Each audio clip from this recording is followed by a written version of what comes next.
stay muted. Yeah, I'd like to request everyone to stay muted.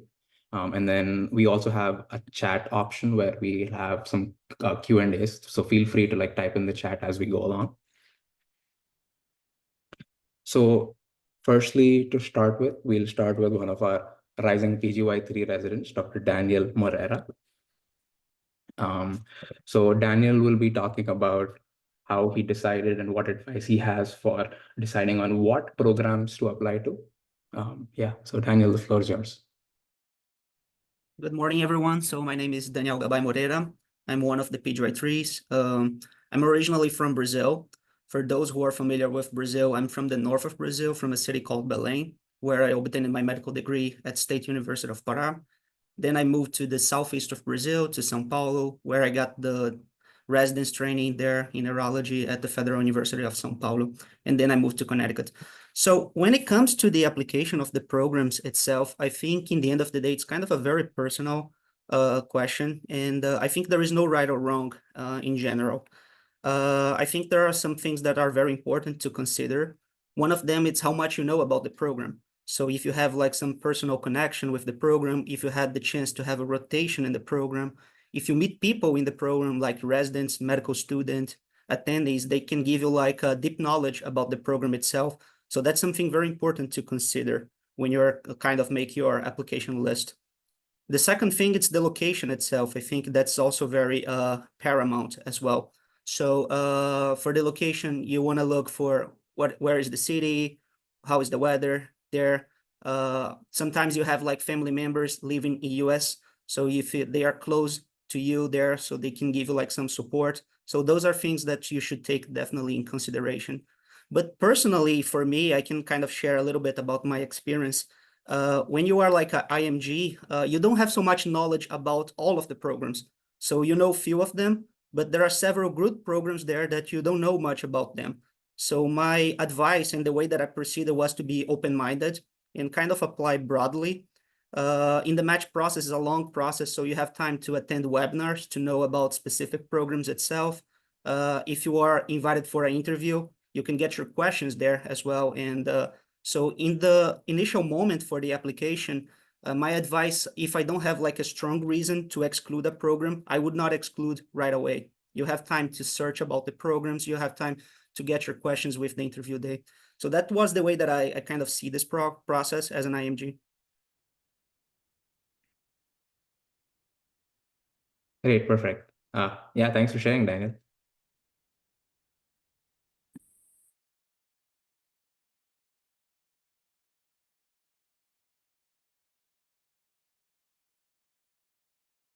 Yeah, we can move on. So next we have one of our program alumnus and faculty members, our vascular neurologist, Dr. Tarasaria. So Dr. Tarasaria, just wanted to briefly see if you could share your experience and what advice you had for our IMGs. Absolutely. I'm Karan Tarasaria. I'm a vascular neurologist here at UConn in Hartford. I was a former resident of this program and now back as a faculty member. I myself was born and trained in India, and then I followed my family to the States, and I've been here since then in Connecticut for the last 9 years now. As you kind of will hear from our panelists, including our faculty members and our residents, as an IMG, you're looking at a number of different things in terms of the whole process as you go through, looking at the right programs for you, getting your applications in through the interview season. And as Daniel mentioned, there are multiple variables as well in terms of, personal preferences, geographic location. A lot of times, I think at this point in the season, kind of getting a sense of the different programs is very helpful. A lot of the programs in general share general curriculum or structure, but again, there are kind of individual differences, and I think that's what you want to kind of get a better sense of. I think with the advent of social media, kind of getting a sense of the culture of the program, being able to attend some of these webinars, being able to meet some of the people, I think makes kind of a difference in terms of gauging your understanding of, what you are looking for in a program. And I think that the same applies for programs as well as we go through the process. One thing I tell all the applicants is, it helps I personally feel that you want to present the best version of yourself. I don't think there's like an ideal candidate that you have to kind of check these boxes or do X, Y, or Z things. I think everyone has their own journey in terms of where you have trained, what you've gone through. But I think that's what we are kind of, and by we, I mean all programs are looking at in terms of, what the applicants have been in terms of the background, who they are as a person. And I feel like that part, as you go through the process in terms of once you've found the right programs and you apply, I think that process of just, being yourself is definitely the most important. All of our panelists here, we're happy to, answer more specific questions. If you have those, please feel free in the chat. We have a number of topics that everyone will be going through, but as I said, again, if you have any questions, feel free to put them in and we'll be happy to answer those. Awesome. Thank you, Dr. Tarasaria. Yes, just wanted to echo on what Dr. Tarasaria said. If you guys did have questions as we progress throughout the meeting, just feel free to place them in the chat box. And then we'll do our best to get to all of them. And also moving on in the interest of time, I think another frequent question that keeps popping up, and I guess something that I personally had trouble with when I was applying as well, is just what makes a good personal statement, just having some advice on how to craft it better. So I'd like to sort of welcome our PGY4 resident, Dr. Ankush Maheshwari. So Ankush, if you could share some tips on how you crafted yours and what advice you had for the other applicants, that would be great. Thanks, Anvesh, for the introduction. Hi, everyone. I'm Ankush. I am originally from India. I was lucky enough to complete my medical school training from my hometown. So I so far have only moved once for residency. And as Anvesh was saying, personal statement is something that I struggled myself a lot with.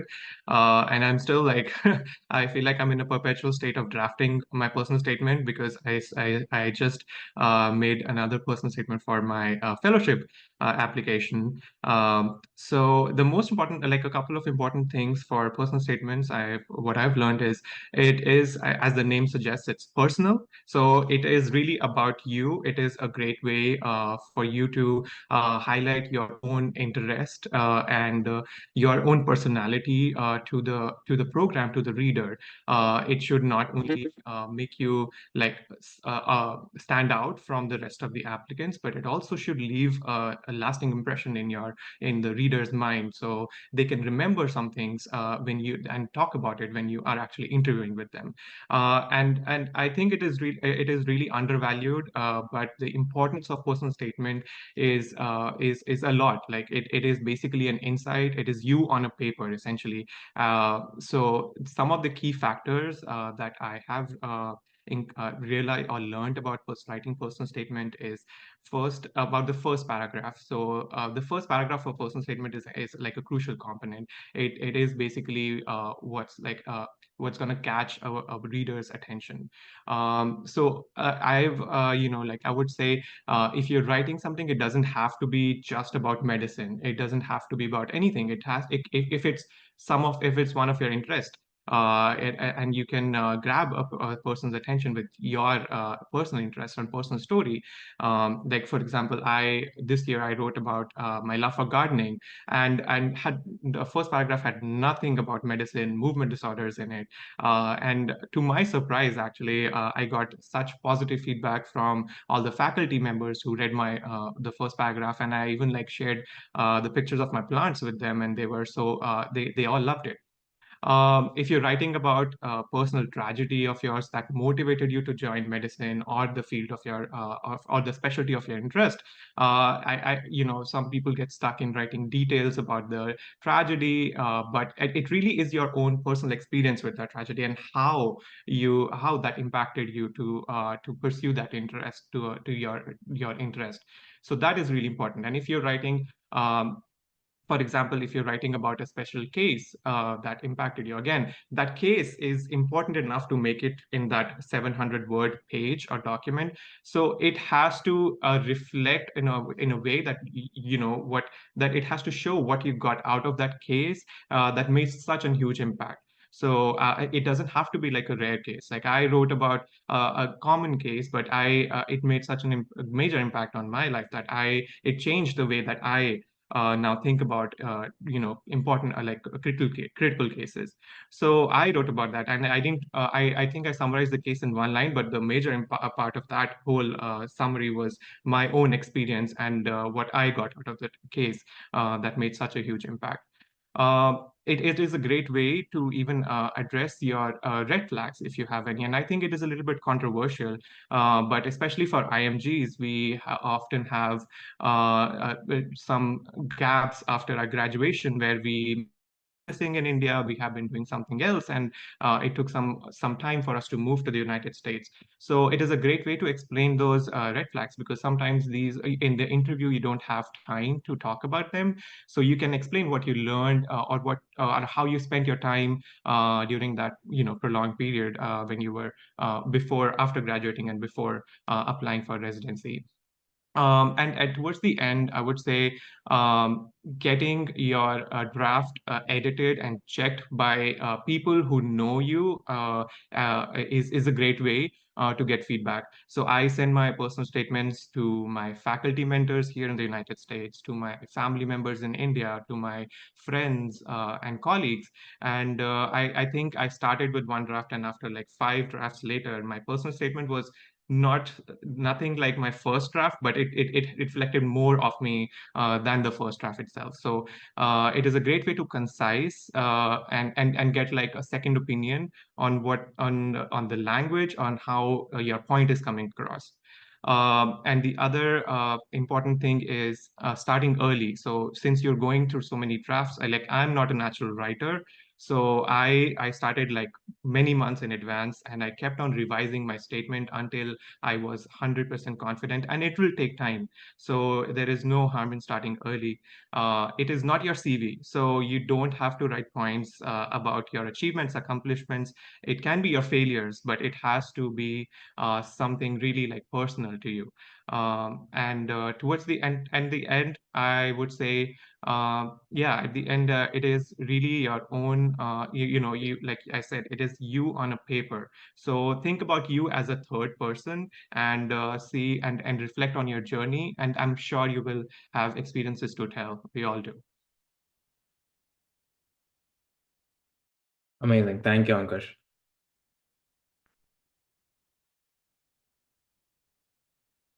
So again, moving on, and so as many of you know, the ERAS application continues to grow and evolve over the years.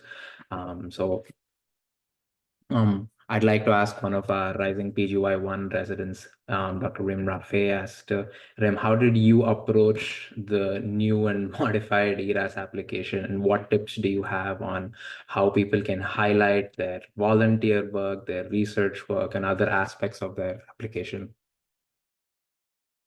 Hi, everyone.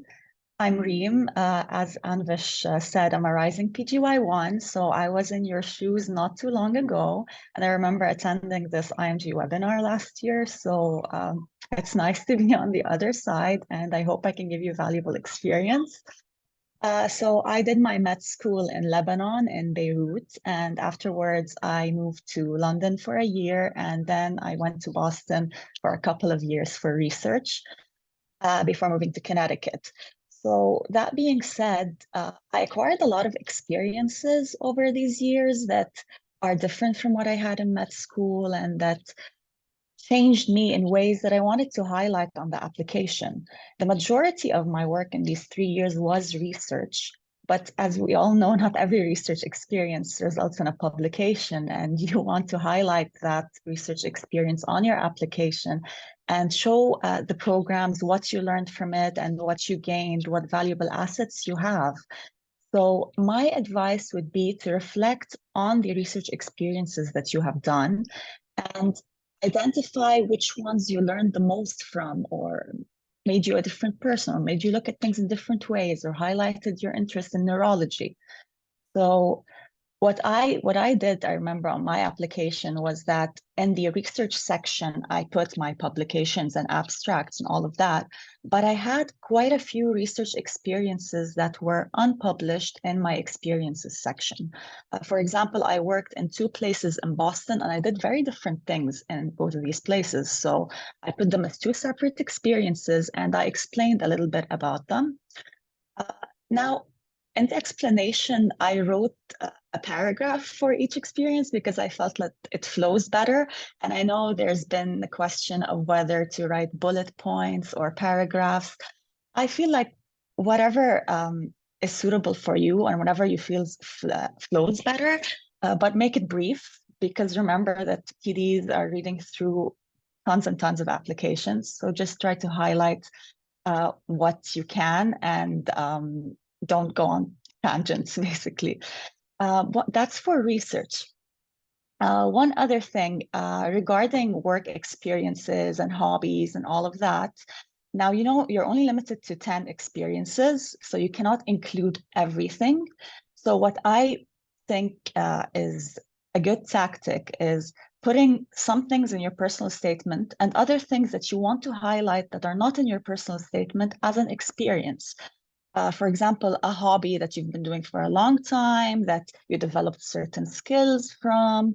For example, I took up boxing last year, and it was fairly early in the season, so I don't remember putting it.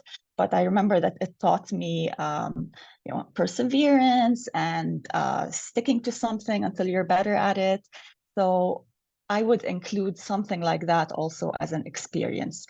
But as always, include why it's important to you and how it changed you and what skills it taught you, rather than, just listing various hobbies.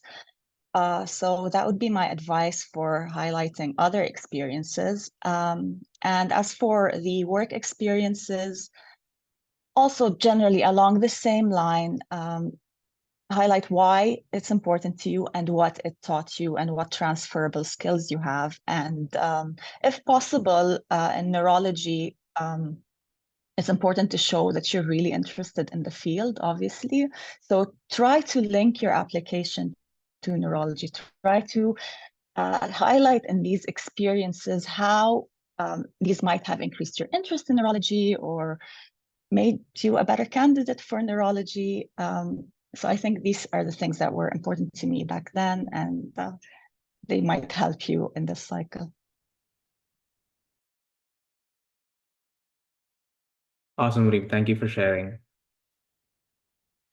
So just sort of piggybacking off of this question, something similar I think that pops up is, again, as the ERAS system and the application evolves now, we have a lot of geographical preferences and program signaling that comes into the equation. So we'll have 2 people talk about this. The first being Dr. Ameya Kale. Ameya, could you just briefly tell us about your background and just give us your input on the new signaling and preferences that have popped into ERAS? Absolutely. Hey guys, my name is Ameya. I'm one of the PGY2s. I did medical school in India. That's where I was born and grew up. I spent most of my childhood in the city of New Delhi, and then I did my medical school at Kasturba Medical College, Manipal, which is kind of in the southern part of India, so a little bit away from home. And then I did a few rotations and observerships through my medical school, the last year of my medical school, and I applied 2 years ago, and now I'm here. The year that I applied in 2023, that was, I think, the first time that neurology had signaling. I think signaling I think it really started in 2022 with internal medicine, surgery, OBGYN, and then neurology kind of picked it up the next year. So it was still a very new thing. Signaling, as far as I understand it, is interpreted differently and used differently by different programs and different specialties. especially because there are different number of signals in each specialty. As in a specialty that is smaller, such as neurology, it has typically lesser number of signals. In those cases, those signals really stand out. The primary purpose of a signal is to signal your interest in that program, and that may lead to an interview invite. That's typically does not translate really into matching or not, because everything after you've had the interview, that's basically the interview determines your matching or not, and then your overall kind of application. Signaling is only till the interview. Neurology started out with 3 signals, and like I remember doing a lot of research into this and programs and all that. It has about 160 to 170 programs. 3 signals for 170 programs is not enough. And so, you know, that when you signal 3 programs, that really indicates to them that you're really interested. Then again, because it's only 3, if you haven't signaled them, it's not like they're out of the running. So they consider all of that in your application and your signaling. Now this year, I understand there are 8 signals. That does change things. For a program that's kind of saying to them, if you have signaled them, that you are strongly considering them and they are in your top 8 or top 10. If you do not signal them, conversely, that means that maybe they're not in your top 8 or top 10. Just looking at the NRMP match data, you know, we know that up to 8 to 10 interviews, your just match percentage comes up to 80 to 90%. So, you know, 8 signals is more than enough, I feel, for just matching. Of course, the objective of matching is not just to match, it's to match in a place that you feel that you would fit in. You would enjoy the 4 years as much as you can in residency, and a place that you would feel you would grow as a person and, you know, carry on your career, start your career. So definitely while you're researching programs and going through them, consider those aspects and not just probabilities and statistics and numbers, because really at the end of the day, that's the most important thing, and not just kind of brute forcing this whole process. I remember just putting there's lots of strategies that people have come up with and use. I remember I kind of signaled a reach program and then 2 kind of target programs that I felt that I was a good fit in. Again, in programs that get a lot of signals that are, you know, renowned, they get a lot of signals that dilutes the value of a signal versus a typically more mid-tier program where you feel that your application will be more personalized. They'll consider that signal more strongly. So consider all of that into your decision making when you are going through this process. And I guess Reem can talk a little more about this as she just went through this last year. So I'll give the floor to her. Thank you, Ameya. I agree with everything that Ameya said, especially about signaling reach programs where your signal will be diluted. However, that being said, when we applied, it was 3 signals for neurology. Now it's 8 signals.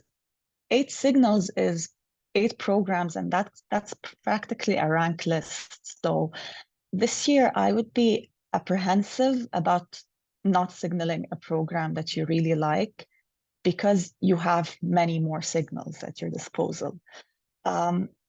The way I went about it last year was that I signaled programs that I really wanted, and based on location or based on the program itself, but I did not signal other programs that I was also very interested in, but I had a connection there or I knew someone there, because I thought that I would get an interview there regardless. So I don't think that this would apply this year, given that you have 8 signals. So just really think about which programs you feel that you would fit in, or you feel that you envision yourself in. Don't spend 8 signals on reach programs. Sort of try to divide them, maybe 2 to 3 signals for reach. I'd even do 1, and then the rest based on programs that you really envision yourself in, or even programs where you know people and you know more about the program and what it's like.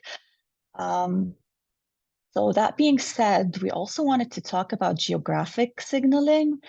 So for geographic signaling, there are 2 types of signaling. You first identify if you're more urban, suburban, or rural, and then you identify the location in the US where you prefer to be, and you can choose up to 3 locations. For this, I really think it's best to be introspective and think about where you actually want to live.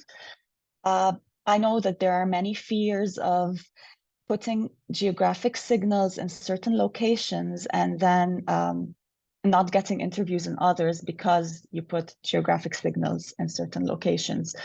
But I think that when you want to end up in a certain location, this is worth it, especially if you have family members there or a supportive community, because residency is not easy, and you're going to need the support. So I would just go at it in terms of where I'd like to end up. And if you really have no preference, and if, let's say, you don't know anyone in the US and you don't mind ending up anywhere in the US, basically, put no geographic preference. And I think that would imply that you're willing to go anywhere. So this is my advice on this topic. Great. Thank you. That was actually very valuable. I think I personally learned something about signaling too. So good. So just moving on, I'd like to introduce one of our faculty members, Dr. Muji Huang. Dr. Huang, just wanted to see if you would be able to share sort of your experience as an IMG and sort of what tips you had for the others. Yeah, for sure. Hopefully y'all can hear me okay. My microphone would be a little funny, but so my name is Muji Huang. I was born in South Korea. I grew up in the Middle East in Qatar, and I actually went to a med school there, Cornell in Qatar. So it's like an American med school that has a campus internationally. So I was in this kind of awkward IMG, AMG kind of middle ground. And then I matched at Cornell for residency, and then I went to Brown for a stroke fellowship, and I went to Massachusetts General Hospital for my epilepsy fellowship. So I've kind of moved around and moved to different institutions kind of through the GME pathway. I think the big thing, and for a lot of the attendees, you already have already a med school and things like that chosen, but for us, for our med school, because it was an American-based school, the focus was always getting us there. And so there's a lot of things that the med school did that was obviously out of the applicant's control, but I think really helped kind of put us forward, in that they would every year they would organize a symposium where they would select key specialties that people are applying to, like internal medicine, surgery, OBGYN, and they would invite some of the key program directors from the States to come and learn about the program at Cornell in Qatar. Because I think a lot of the big things that people always talked about, I think when you have an AMG versus IMG that look very similar on paper, I think what other program directors have told me is that you kind of do take on a little bit more of a risk sometimes if you're looking at the IMG candidate, if you don't know their med school, what their training is like, what kind of those things are. So I think it really helps if the program knows about your school and like how rigorous and strong the training is. And so that was one thing that's obviously out of your control, but if there's any way you can talk to your med school deans and things like that to try and organize, I think that'd be something that not only helps you, but kind of the future generations to come. So I think that was one thing that really helped my process. And I think the other thing was just from like an application, whether it be your personal statement or talking about your activities, I felt like saying what you think and believe and actually stand by as opposed to what sounds good, I think is really important. Because like, I don't know how to explain it, but like when you read a personal statement, you can tell when someone's like excited or like actually means what they say versus just saying it for the sake of saying it. It's just the way it's written, how it comes across as like the person looking at all these. Like I remember clearly like these like statements just like stop standing out, and I don't know how to convey that. And I think Ankush already kind of did a great job of like talking through those things, but I think those are some of the things that I remember when I was going through this entire process. And the last little bit I also did want to say is like, once you make it into like an American program as a resident, I feel like for fellowship, it gets infinitely easier. And I think just kind of going through that process was really important. So yeah, if you have any other questions, I'm more than happy to answer them later. Yeah. Awesome. Thank you, Dr. Mang. So just sort of another segue from this is, I think mine and Ankush's class were the first ones to do the Zoom interviews. But now that's sort of evolved and grown, and now there's like different things people use. Their setups are a lot different. So maybe I'd like to invite one of our PGY2 residents to sort of talk more about Zoom interview etiquette, how you approached it, and what tips you had for the other applicants. So Pooja, yeah, you can start. Yeah. Hi, everyone. Nice to see you. Hope everyone's doing well. So, yeah, Zoom interviews are a little different from in-person, obviously, because of the virtual aspect of it. Interview etiquette-wise, honestly, it was a little daunting to begin with, because I think as immigrants, I don't know if I speak for a majority, but we're not exposed to as many interview sessions as we should be. But so it was very daunting for me initially because we were walking into something very new. But there were a couple of things we picked up along the way, so I would like to share that. With different components of the interview, you would like to, try to structure them a little better. For instance, they're not seeing you in person, but they're seeing your background, you as in front of a camera. So make sure that your background is kind of neat, because you want to show that you're trying to put, like Dr. Tarsaria said, your best foot forward. So you want like a cleaner background, you want to avoid any kind of excessive noise. It's hard to control noise because a lot of people live in large families, have kids, have pets, but try and minimize it. Talk to your family. Family is almost always very supportive. So make sure that all of that is set up. In terms of the other setup, which is your laptop, I think that is more than sufficient for most of these things. But in case you have an old laptop, at the end of the day, this is about your comfort in an interview so that you can present yourself well. If you think that your camera is too grainy, you can always go and get a webcam. All of these setups are not too expensive. I personally didn't get any of these. I had a well-lit room. I made sure like the background was clean, and I also always checked before an interview if I was audible enough, because those are the few things that come across. So this is in terms of like background and setup. The other part, the other aspect of an interview is mainly the interview prep. So yes, you have to be very natural. You want to be honest. That is very, very important. You want to put an honest version of yourself forward. This is for two reasons. One is that the person who's interviewing you has been interviewing for a while now, so they can really tell if you're not being honest. And the other part of it is that I know as an immigrant, you're looking to match, and that is your main thing, but you want to match in a program where you fit in well and the program fits you well. So because it's a 4-year course, you want to enjoy as much as you can. Right. So having said that, you cannot really go, at least for me, I think I needed some prep before it, because talking on the spot about certain things is kind of difficult. I remember like going through, you have a lot of social media sites, Reddit, Facebook, which will give you like common questions that are asked. And I remember like the first question that I read was, tell me something about yourself. And that stumped me, because there were 26 years of something about myself that I had to speak of. So try and put in pointers like as you can. You don't need to put in sentences and the exact words that you're going to say. You don't want to look very robotic when you're talking, but you have like certain points and like kind of relate it to why you're speaking about that in a neurology interview. So make sure that it ties up well. So there are a few common questions like strengths, weaknesses, tell me something about yourself, why the program, why the country, that you should have like some pointers on, because that kind of helps you also allay your anxiety a little bit and makes you a little more natural when you're conversing. Having said that, most interviews are more of a conversation. I know many people may already have looked at other videos which also say this, and it's hard to believe, but it's kind of how it goes. You start speaking about yourself, the conversation starts going. I remember like there are certain things you can also add in your backgrounds, like whatever your hobby is. Like I know that there are people who put paintings behind or something. I had, funnily enough, I didn't even think about it. I had a cup where I was sipping coffee from because it was 3 a.m. in the morning when I was interviewing. And that had like a reference of a TV show that I used to follow. And the interviewer also watched it. And that kind of is where my interview went with that. So try and be natural, honest, but a little prepared at the end of the day. And the last advice that I would give for that is practice, practice, and practice. Make sure you start practicing with your family members, make them sit down, go through your questions with them, your friends. And then I would also suggest joining groups with random people, so that if you have any kind of anxiety related to talking to people who you don't know via a screen, that kind of covers that aspect of it.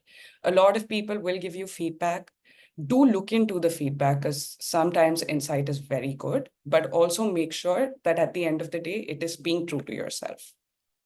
So, but that's the advice. And don't be too anxious. The starting is a little rocky, but as you start interviewing, you'll understand that you get more comfortable with the entire process. Great. Awesome. Yeah. Thanks, Pooja. That's very well said. Great. So just sort of moving on from the Zoom interview etiquette question. So I think the another frequent question that sort of keeps popping up is how to pick and choose what letters of recommendation that go on your application, how to assign them. I personally struggled with it as well. So to answer that, I'd like to invite one of our other PGY2 residents, Dr. Alia Tiwari. So Alia, could you just share a little bit about your background, sort of how you approached this letters of recommendation sort of issue, and how many you used, how you used them, how did you assign them, how did you go about doing this? Yeah, of course. Thank you. So again, I'm Alia. I was born in Toronto, Canada. I went to St. George's University for medical school, and then I did my rotations in Brooklyn, New York, and then I came to UConn. So talking about letters of recommendation, I think the biggest thing is to not overthink it. I know it's a big part of the application, but there are a few things you should focus on. One being, how many should you submit? So I personally submit 3. I thought it was a good fit, and I don't think you should submit anything less than 3 or anything more than 4. Keeping in mind these program directors and the faculty are going through multiple hundreds, if not thousands, of applications, and they do have limited time, unfortunately. So they want to read a few letters that really speak about you. So I submit 3, and the way I broke it down was, because I was applying to neurology, I asked 2 of the neurologists that I worked with if they could write letters for me, and I asked 1 internal medicine attending that I worked with if he could write one. And I think that's a good split, because in neurology, you're going to do 1 year of internal medicine. So you want someone who can speak about your capabilities in general medicine. And then, of course, because it's neurology, you want at least 2 neurologists on there. So that's the way that I sort of split it up. And then I just kept it at 3 letters, and then I assigned all the letters to all the programs. I didn't try to get complicated and assign certain letters to certain programs based on what I thought they would want to hear. I kept it very simple, which brings me to my other point about quality. You want to ask letter writers who can really speak to your character. No one expects you to know neurology or know medicine at the point of a medical student or at the point of applying to residency, but they should be able to speak to your character. What are you like as a person? Because ultimately that's what program directors want to know, is how are you going to work well as a team, right? They can teach neurology to anyone, but what will you be like to your co-residents, to your attendings, to the patients, families, etc. So even if you decide that maybe there's 1 neurologist and 2 internal medicine doctors that can really speak to your character and they would be best suited to talk about your strengths, then that's fine too. I think that's more important than restricting yourself to just 2 neurologists or just 1 internal medicine physician. I think just really focusing on someone who can speak to your abilities.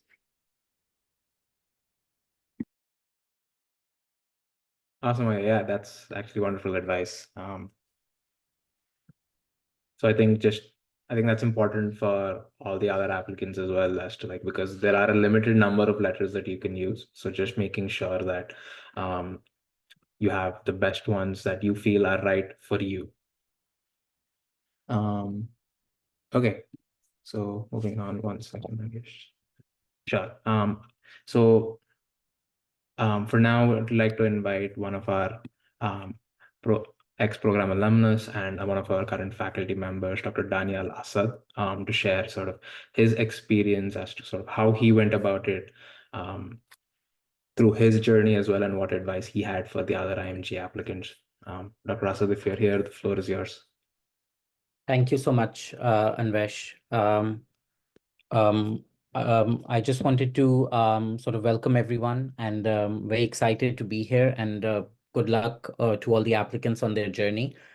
The thing that I wanted to mostly sort of focus on were a couple of things. One is about, I think somebody also asked about the gap from graduation. A lot of us, the IMGs, have some years between graduating and then applying to residency. So I did my medical school in Pakistan, and as Anvesh mentioned, I did my residency at UConn, moved away to Boston for fellowship, and then came back as faculty. One of the things that I wanted to say was that while obviously, whatever gap or time you have, if you're doing something meaningful, and I'm glad that you guys all have that meaningful experience section now, that you all will be able to share that. For me, actually, I also, after graduating for 3.5 years, I did something completely separate from medicine. And one of the worst advice that I got was that don't do that. People would think that why did you not immediately apply to residency? I ended up teaching debate and public speaking, and I was working for this organization where I used to teach kids around the world. And that, to this day, no matter where I go, whether it's a residency interview or a fellowship interview, even some job interviews, people keep asking about that. So I do think that if you have something meaningful that you're doing, and obviously something clinical as well, side by side, that really highlights you, that would be very, very helpful. The second piece of advice that I want to give is, which is again something that at least when I was applying was not a big deal, or was not even an option, was using social media platforms to find more information. While programs have a lot of information on their website now, since the advent of X, formerly Twitter, there are so many platforms where not only can you get information, platforms such as NMatch or certain sort of med-ed leaders like Dr. Schuyler and others who share great resources on how to conduct yourself in interviews and what the latest position is of different organizations in ACGME on residency sort of interviews. So I would say that using sort of X and other social media platforms to gain sort of information, some applicants I've seen have also gained visibility through it, would be something in this day and age, which is probably, in my opinion, like a no-brainer. And that is something that I would really sort of recommend. Two quick things that I also want to mention in terms of advice is that I do think that US clinical experience, as Dr. Schuyler also mentioned in the chat, is important. And I would really encourage everyone to reach out to as many people as you can and try to have some US clinical experience. So program directors generally do have some measure of you functioning in the US healthcare system, which may be different from your home country. So that is an important thing, which I would encourage everyone to look for.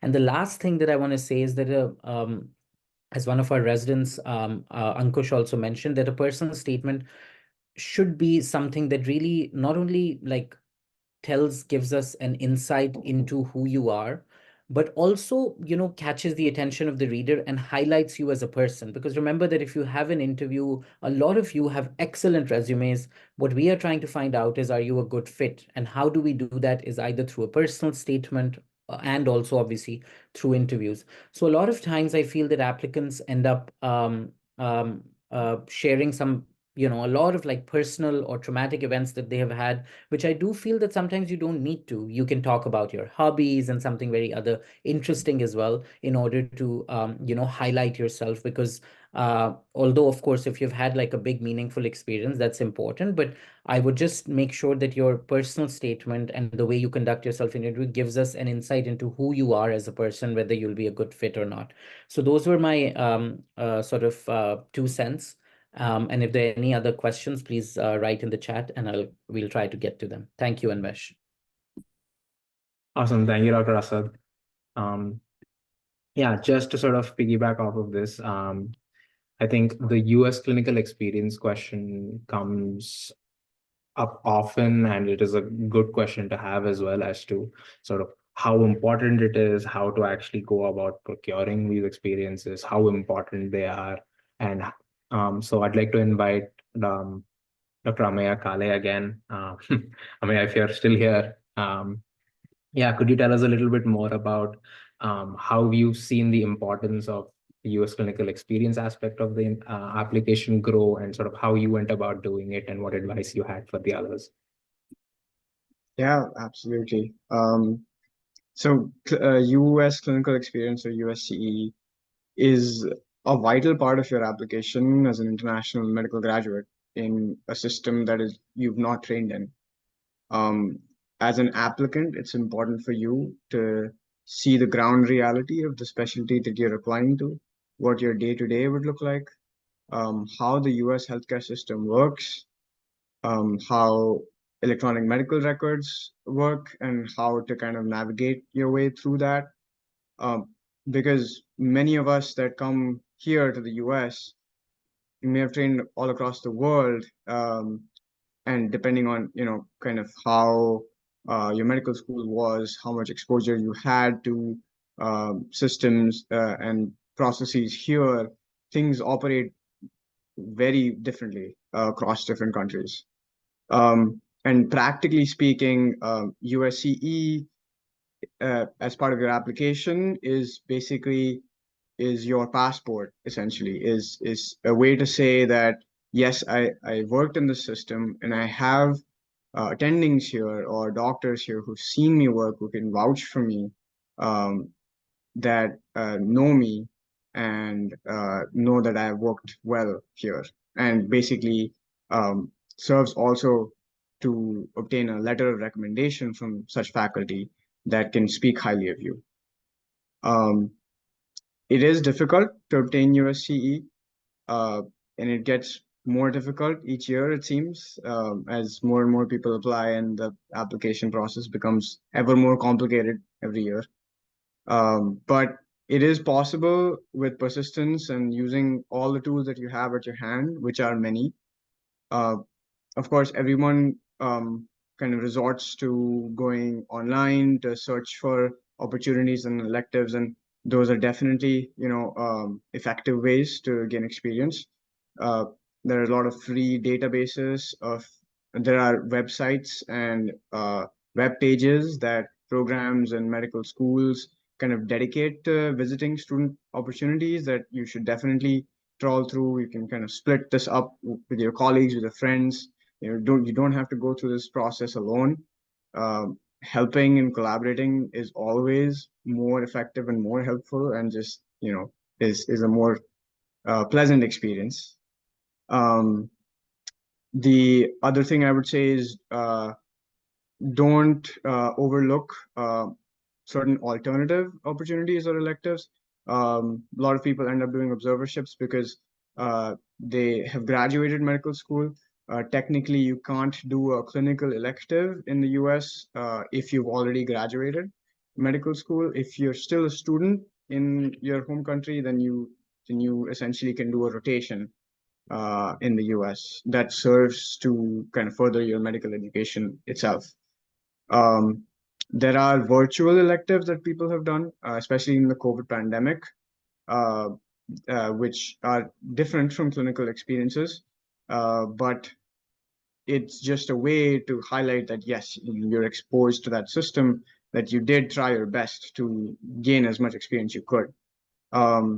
There are research experiences that Reem also spoke about.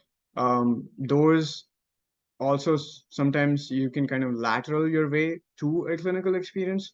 Many times when you're working in research in academic institutions, you may get the opportunity to shadow or observe someone, or you're attending in a clinical setting, which doesn't count as much as doing a sole clinical experience, but it is something to speak about.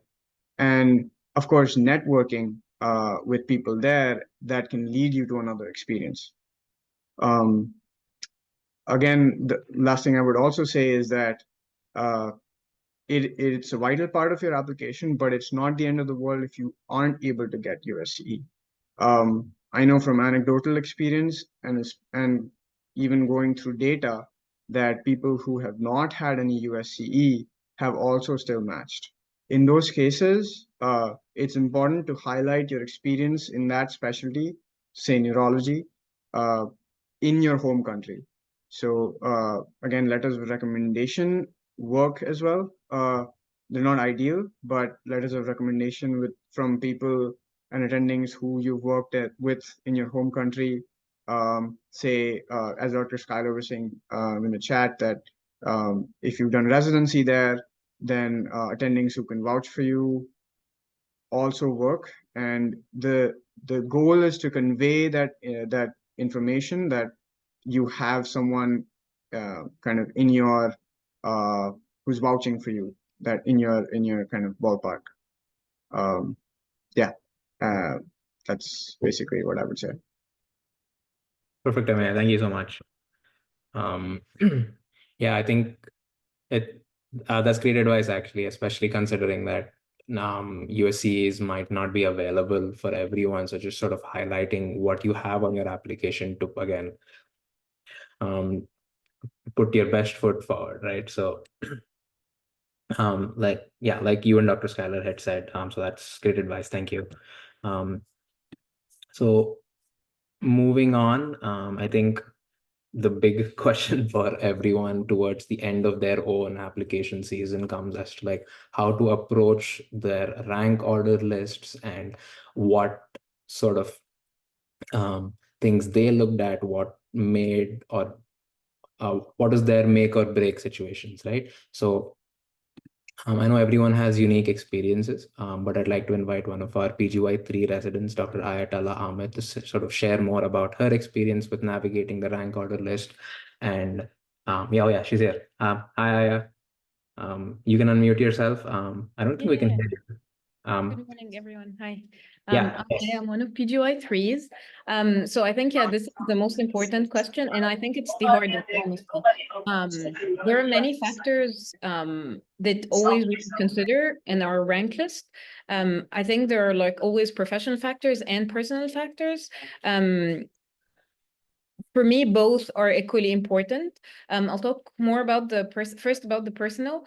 I think you have always to rank the place that you feel that as a person, you'll enjoy your time there, because you'll spend 4 years of your life, you'll spend most of the time in this place, in this city, and in the hospital.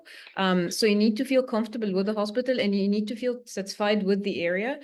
So for me personally, I really was very interested at UConn because I had like friends there from med school, and they were always encouraging me to apply there. So I had like a big support system there, and it was close by family. So for me, it was very important to choose a place where I belong to. Also professionally, I think the collegial environment, from like the interviews and from meeting the residents and from meeting the faculty, was very important. I felt like the place is very collegial, with like you have friends and you have like supportive faculty. So I think this is, for me, was the second most important thing. Plus also the education wise, because during residency, you want to grow up, you want to be a good neurologist. So you always choose a program that you feel that the structure of the programs in terms of the years, like from PGY1 to PGY4, you'll grow in a way that you will feel satisfied, and you will learn as much as you can.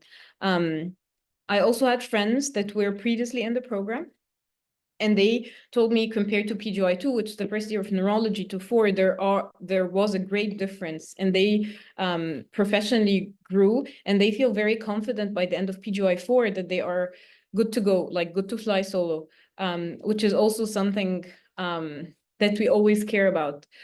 So for me, really, the most important 2 factors, the personal one and the professional one, was that I want a place that would make me a good neurologist, an independent one by the end of my training. And the other one is the personal, because you will live there 4 years of your life.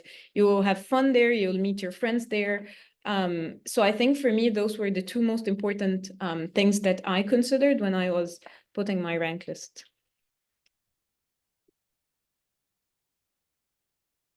Amazing. Thank you for sharing. Yeah, of course. Yeah, Thank I know you. you're on service, but yeah, so thanks for making the time. Yeah, of course.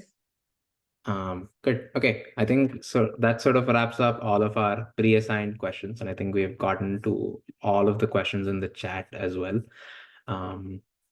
So before we sort of wrap things up, I think I'd like to sort of invite Dr. Skylar again to sort of talk about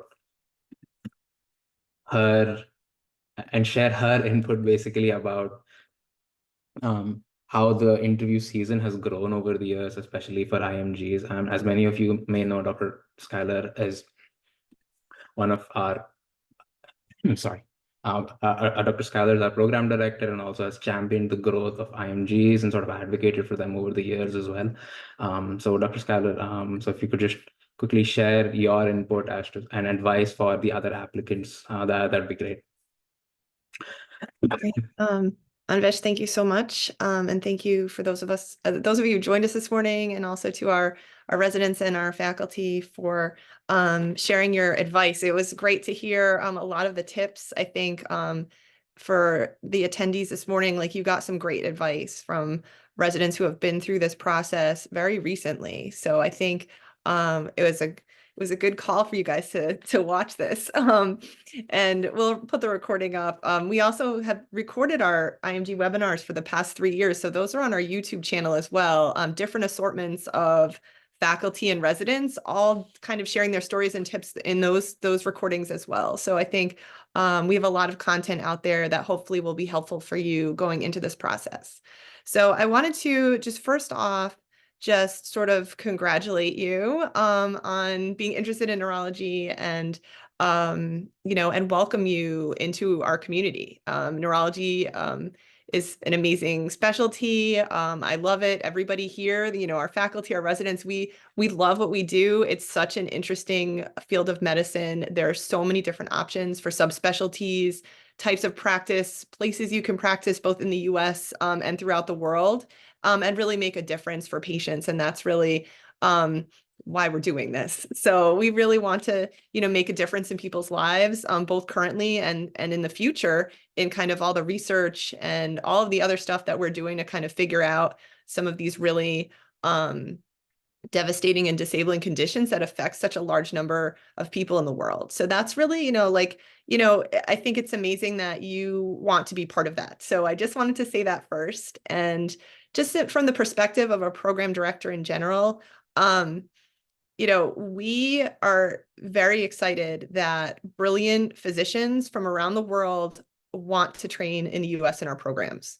And it's humbling, and we are super grateful for that. So I just wanted to put that, to just think about that perspective as well. So in terms of preparation that you've had, I'm fully aware from working with international physicians for almost 20 years that, just in terms of the level of training and the level of, clinical expertise, the research skills, the academic skills, like all that stuff that, is amazing around the world at many different facilities, just in, all continents. So the fact that a lot of our trainees want to come to the US and train in our programs is awesome for us.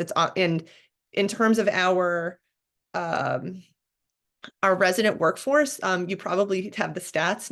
In neurology, it's between 1/4 and 1/3 of US neurology trainees are non-US IMGs. And in the neurology workforce itself in the US, it's around 1/4 of practicing neurologists in the US are internationally trained for medical school. And I know that there are some pathways kind of going through a couple of different states right now, which may potentially be able to bypass US residency, but there's not a consistent path if you've done neurology residency in your home country to just, move to the US and be licensed and be able to practice as a neurologist here. So, a portion of our trainees are neurologists from other countries who want to come to the US and they need to retrain. So that is a portion of our resident trainee population. It's a small one, but it's certainly part of our trainee population. And then just in terms of, you know, the value that IMGs have on patient care, you know, and you can, you know, we've published about this, many people have published about this, just sort of the value of internationally trained physicians in our workforce, and the quality of care that they provide. So I think, you know, from my perspective, like I'm thrilled to have amazing, well-trained international physicians apply to and train in our program. So it's a no-brainer for us. Now I think so just to put that in perspective, like we want you in our programs as IMGs. Like we and if there are and if you're looking at programs and you're seeing programs that don't typically take IMGs, or they're very far and few between. I hate to say it, but you know, first off, it's their loss. But second off, that might not be a program where the program faculty are familiar with specific needs of IMGs transitioning into US training. So I think it, you know, and it may not be a place where you might kind of feel like you fit in as well. Like there may not be, you know, like for example, in our program, and this webinar is really not to plug our program. It's really to provide general information, but you know, you want to be somewhere where the faculty and the trainees, you're going to see diversity in terms of, in multiple ways. And in one way is different training paths and has, you know, working with people from different countries who've trained in different countries. And I think that both adds to the value of the community you're training in, but also the value of like patient care you're providing. You're able to provide care to patients from, you know, if many cities in the US and, you know, all over the US have people from all over the world living there. So I think it's just important to kind of maintain that in our training environment and in our physician population to have, you know, physicians from different places as well. It definitely adds to our community. So I just, you know, I want you to feel, you know, welcomed and good about entering this application season. I think that that's really important. In terms of some of the just recommendations, I did copy and paste the link to our AAN consensus statement for recruitment for this coming year. It's the 4th year we wrote that. And that's really the whole purpose, is to have an agreed upon or consensus guidelines from programs in terms of how we're conducting the recruitment process this year. We as a group decided on the 8 signals. That was a vote amongst neurology adult program directors. And, you know, just in terms of sort of the general guidelines in terms of it being virtual, how are we addressing second looks? How are we addressing post-interview communication, stuff like that. So it's pretty general recommendations in the guidelines, but I encourage you to review that carefully. There's also an appendix that talks about sort of match rate by number of programs, by applicant type. And we try to, you know, put the data together to make it a little bit easier to understand than it is on the websites. But I also encourage you to review the data from ERAS and NRMP regarding number of neurology applications by applicant type for IMGs, as well as the NRMP data for how many programs you know, needed to be ranked in order to match and stuff like that. But we did try to summarize that information in the appendix of the consensus statement. So just wanted to direct you to that. In terms of just, you know, a lot of the guidance you got today was excellent from our residents and faculty. Again, with the 8 signals, I think that does change how applications are going to be reviewed this year. I know, you know, I think for those of us that, you know, have been reviewing applications year over year, and when this went to all virtual, suddenly, you know, I jumped from 700 to almost 1,200 applications to my program for 7 spots. There's just no way to like carefully read 1,200 applications. So I think it's really important, and that in terms of selecting the programs you signal, because I do think that's going to be a primary filter for most programs. That it's not saying that your application couldn't be reviewed if you didn't signal a program, but the way that we review them, you can filter. So I can tell you that we will filter by, you know, I'll set a filter for, you know, applications from applicants who've sent us a signal, and that will kind of move up higher than the ones with the geographic preference and no preference, I kind of pull those together. And this is just one program director, so I don't know how other people do it, but I pull together New England preference plus no preference. To me, that's the pool of people that potentially would be interested in our program. And then, you know, and then there's going to be the rest of the applications. So, you know, if you think about it, it makes it really important for you to do more of the research up front before you select the programs, as opposed to broadly applying everywhere, seeing where you get an interview, and then really researching the programs. It really makes it so that you need to figure out and get and collect the information as much as you can to select those 8 programs. So I think, you know, and that, so then as a program director, if someone signaled me, then that means that somebody, you know, has looked through all the information, and for some reason, which they'll tell me if I interview them, why they are really interested or think they're going to be a good fit for this program. So I think kind of with a lot of this, kind of putting yourself in the shoes of the program that's reviewing your application can be really helpful in terms of kind of, you know, how you should approach things. So, you know, but I do think that's it's a game changer with 8 signals versus 3. With 3, it was enough to get, you know, some of our interviews, but not all of them, and it really varied by programs. So, but otherwise, someone mentioned filter, like other filters. Holistic review means that we look at your application as a whole in terms of all the different sections, and you know, there's not like a cutoff score necessarily or a cutoff graduation date. We're looking, you know, we kind of skim the whole thing and look at you as like a whole person kind of thing. So it could be that you may have like a below average score, but other aspects of your application are really unique and outstanding. And from reviewing that, it seems like you might be somebody that would be like a really excellent fit for our program. You know what I mean? And that one number isn't necessarily going to rule out, you know, your, you know, or say anything about your future performance, because it really hasn't been shown that, like, you know, if somebody has, let's say, a 50th percentile score on step 2 CK versus like a 75th percentile score, like I don't think that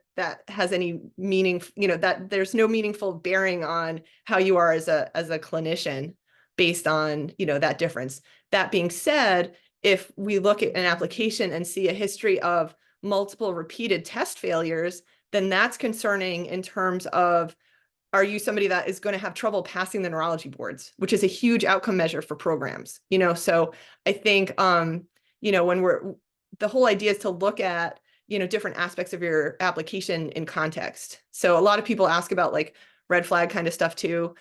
You know, like if somebody's, you know, in medical school, they had one failure on a test, but otherwise their grades are excellent. You know, does that one test failure on that one day speak to who you are and what your career should be? No, you know, so, you know, I think we're, you know, if we're skilled at doing this and doing it sort of holistically, we're sort of, you know, kind of taking those factors into account, if that makes sense. So I think just in terms of, you know, the logistics, don't try to game the system. You know, just really research the programs and pick the ones that you really want to go to and send signals for those. Like, you know, don't make it more complicated than it needs to be. Like Reem said, I wouldn't pick all programs that are like super, super competitive. But, you know, really look into programs that would be a good fit for you potentially. They're where you want to live. You might know someone who's gone there. You might know someone in that city. It might be a part of the US geographically that you want to live, and like really look into the details of the program and kind of make a you know, a well-guided choice. I would also advise you to, you know, get mentors. You know, I think if I know that we have some former grads from our programs that mentor a lot of applicants from their home country. So, you know, I can think we have like one former grad who graduated from a medical school in Egypt, and he mentors like so many applicants, and he will text me or email me of, you know, who he thinks would be like really strong and really good fit for our program. And that's amazing, both for those applicants as well as for me, because this is a now faculty member who really, you know, loved his training here, and really wants to find, you know, to help his mentees and kind of get them set up for a program if he can, that would potentially be a good fit for them. So I think seeking out mentorship and guidance, especially if you can make connections with people from your medical school or from your home country that have matched successfully in the US, I think that's really, really helpful if you can make those connections. There are a lot of ways to do that online and through social media. And then I also wanted to mention the part about, what to include in your personal statement and how to do the interviews. And I think our residents made some excellent points about that, just in terms of, making sure to be honest and direct and really show who you are. There's not, people ask me all the time when they're applying to neurology, what makes a good application, right? So, and there's no one answer to that.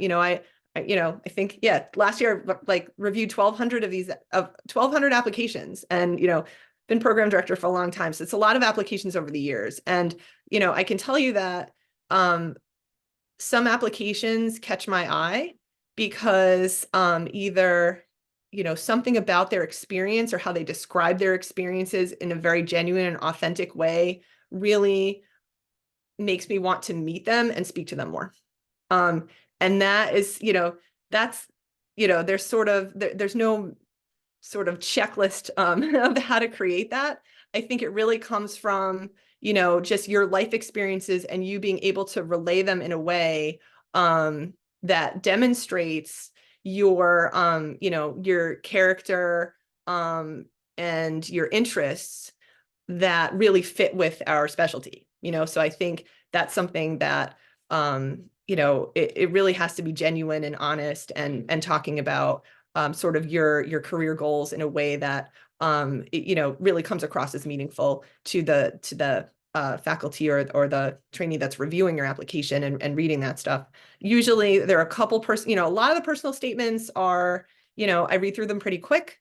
I have, some information that comes through. It's well written, it's fine.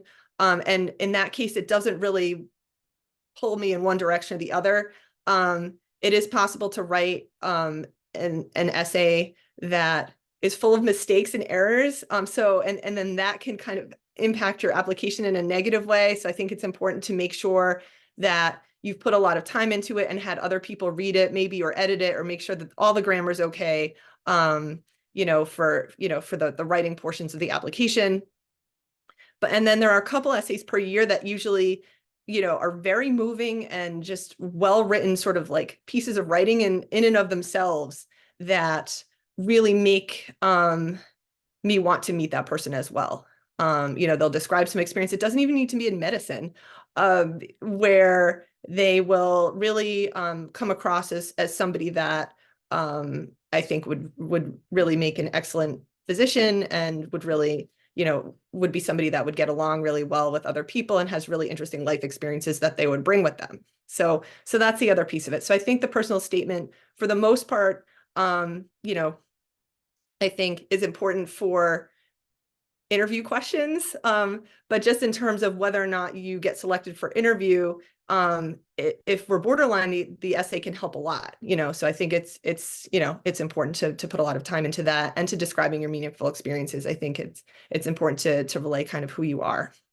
And then the same thing with the interviews. I think my main advice for interviews is to know your application and be prepared to be asked questions from your application. So that's, I think most interviewers, if they have a copy in front of them, either of your CV or your personal statement or both, and they are going to generate questions based on what you wrote. So I think anything you write, anything that you felt was important to communicate to us, is a potential conversation starter. So we will ask you about your hobbies, definitely. We will ask you about your interests. We'll ask about your research projects. We want to get to know you. And the best way for us to start a conversation is to look and see, okay, what's something that you're interested in, and we'll bring that up. So I think I'll just address quickly, so the signal is just part of the ERS application. So that's, part of when you're completing the application, it will give you the opportunity in the adult neurology application to select 8 programs to signal. And that's something that program directors can filter by whether or not that application has a signal like attached to it for when we receive it. And then just in terms of scoring, I think everybody does it differently. Honestly, there's not like, and I think that leaves room for kind of individual programs' values. And that's what's most important. And that's why you are potentially going to get interviews at some places, but not others, right? So different programs are looking for different things. Just like you are looking for a program that's a good fit for you, we are looking for trainees that are a good fit for us as well. And those are going to be different at different places, just like you're all different people. The 170 or whatever adult neurology programs are all very similar in terms of curriculum, length of training, types of rotations, all that stuff, but they may have very different, you know, sort of values in terms of what they're looking for in terms of their training program. If they're trying to train community-based clinicians, are they trying to primarily train faculty that are going to apply for R01s, you know, and those are different training paths, or is it sort of a mix? Or, you know, are most people going into subspecialty fellowships, which ones, you know? So I think when you research the program, that, you know, you're going to get a lot of information by looking at their current composition of faculty and residents, as well as where their graduates have gone afterwards for fellowship and for attending jobs. So, you know, we try to keep that up to date. We do our best to do that, but, you know, just to get that information and to see, you know, what might work best for you and help you get where you need to be in terms of your own goals for your career. So I think those are the main things I wanted to mention, but just, I hope you go into this process sort of, I know it's a little nerve-wracking and it can, you know, produce anxiety, but I think the more information you have, the better it's going to feel. So hopefully, you know, our webinar, as well as the other webinars you can find online. We did one through the AAN this year that's recorded through the AAN YouTube. I know NMatch did a couple again this past year. And then the program open houses, I think, are a good way to try to get to see some of the residents and faculty potentially from a program that you may be interested in applying to. And I know ours is hopefully in the works. I know we were getting this one set up and arranged to get done first before we do our program one. But I wanted to thank you all for, you know, for joining us this morning, or whatever time it is from where you're logging in from. For us, it's in first thing in the morning, but yeah. And if anybody else from our resident or faculty panel has anything else you want to add, or that we you think is important to mention before we end the meeting.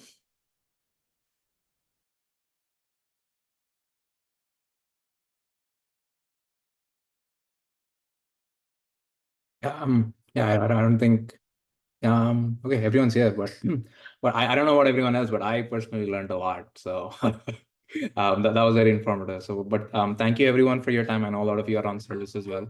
So we appreciate it that you're able to carve out some time just so that you could provide some input to everyone else from all across the world.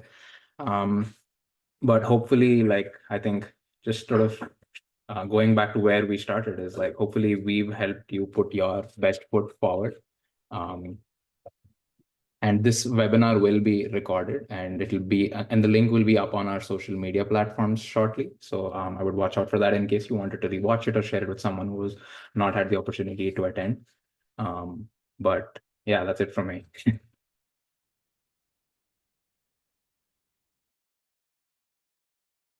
All right. Well, thank you, everyone. I hope you have a great day, and I look forward to application review. It's only in a few weeks for us. So good luck to all of you with your applications and selecting programs and with your future careers.